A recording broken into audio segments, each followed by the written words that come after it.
Slunc prořezává oblohu jako zlatá čepel.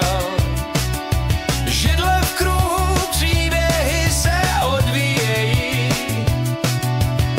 Mravenci na pochodu, drobky na trávě. Čas kape pomalu, ale pohybuje se tak rychle.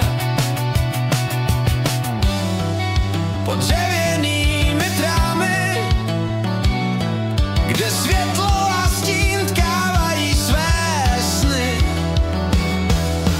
Piknik v pergole, srdce se radují, smích se valí jako příliv. Piknik v pergole, srdce se radují, zítřek zdá se světelné roky vzdálený.